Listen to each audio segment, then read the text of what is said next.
प्रिय विद्यार्थियों, ईडीबीसी में आपको कल मैंने भारत में उद्यमिता के धीमे विकास के कारण बताए थे। आज मैं आपको उद्यमिता के तीव्र विकास हेतु क्या सुझाव अपन दे सकते हैं जिससे देश में उद्यमिता का तीव्र विकास हो, युवाओं को रोजगार के अवसर मिलें। इसके तहत प्रमुख रूप से जो पॉइंट्स आते हैं वो ये है कि प्रत्येक क्षेत्र में औद्योगिक संभावनाओं की खोज की जानी चाहिए। जो भी हमारे क्षेत्र हैं उनमें औद्योगिक संभावनाओं की खोज की जानी चाहिए और उनसे प्राप्त आंकड़े हैं और सूचना हैं, इनके आधार पर संभावित औद्योगिक नक्शे तैयार किए जाने चाहिए। इसके अतिरिक्त जो हमारे पिछड़े हुए क्षेत्र हैं उनमें उद्यमियों की पहचान पद्धति का विकास किया जाना चाहिए कि कौन व्यक्ति उद्यम के क्षेत्र में रुचि रखता है, उसको हमको पहचान करनी आनी चाहिए। जो हमारी शिक्षा की पद्धति है उसको रोजगार व साहस का अभिमुखी बनाया जाना चाहिए। यहाँ साहस के मतलब उद्यम से है। इसके अतिरिक्त हमारे देश में जो तकनीकी और व्यावसायिक शिक्षा केंद्र हैं उनकी संख्या में भी वृद्धि की जानी चाहिए ताकि अधिक से अधिक विद्यार्थी या युवा इन शिक्षा केंद्रों पर जाकर तकनीकी ज्ञान को ग्रहण कर सकें। इसके अतिरिक्त तकनीकी व व्यावसायिक शिक्षा प्राप्त करने वाले विद्यार्थियों को साहस छात्रवृत्ति दी जानी चाहिए जिससे वह उद्यमिता के क्षेत्र की ओर प्रेरित हो सकें। जो कि उद्यमी हैं या कामगार हैं उनके लिए प्रशिक्षण व अभिप्रेरणा की व्यवस्था की जानी चाहिए। समय समय पर उद्यमी साहित्य है उसका व्यापक प्रचार प्रसार किया जाना चाहिए, उनका प्रकाशन किया जाना चाहिए। युवाओं तक, बेरोजगार व्यक्तियों तक कौन कौन से उद्यम लगाए जा सकते हैं उनकी जानकारी पहुंचनी चाहिए। भारत सरकार और राज्य सरकार की जो स्वरोजगार योजनाएं हैं उनका भी व्यापक प्रसार किया जाना चाहिए। और इसके अतिरिक्त जो उद्यमिता से संबंधित क्षेत्र हैं उनमें रिसर्च प्रोजेक्ट को प्रोत्साहन किया जाना चाहिए। शोध परियोजनाओं को अधिक से अधिक प्रोत्साहित किया जाना चाहिए ताकि उद्यम कैसे लगाए जाएं और उद्यम में लगाने वाली क्या क्या समस्याएं आती हैं उनका समाधान किया जाए।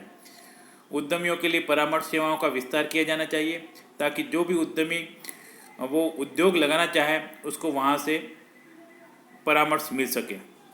फिर है जो विभिन्न संस्थाएं हैं, केंद्र सरकार की संस्थाएं हैं, राज्य सरकार की संस्थाएं हैं, उनके द्वारा प्राप्त होने वाली सुविधाओं और वो प्रेरणाओं की जानकारी भी उनको प्रदान की जानी चाहिए।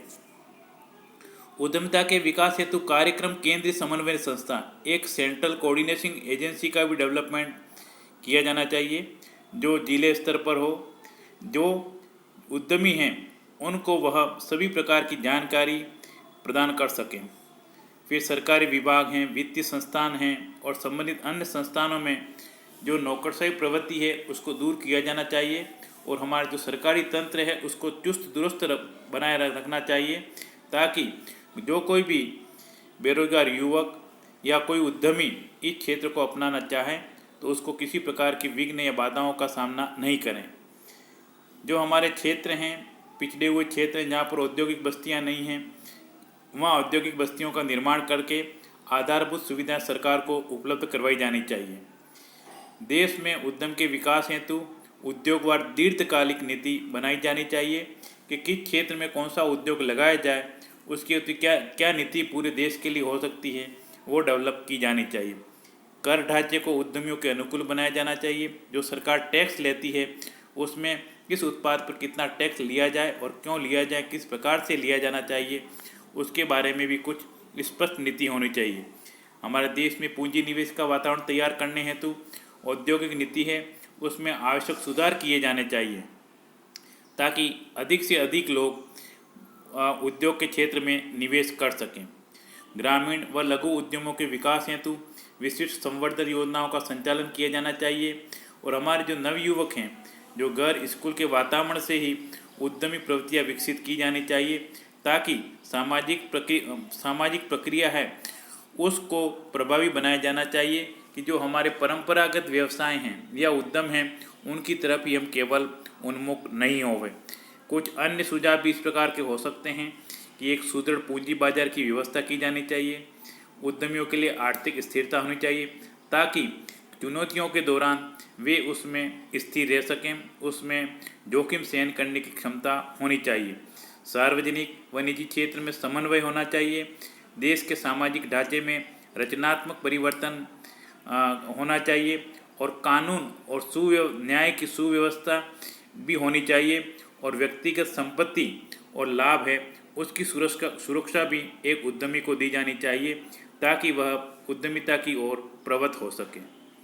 आप इसके बारे में और आगे अध्ययन कर लें और जो कोई भी समस्या हो उसके बाद डिस्कस कर लें।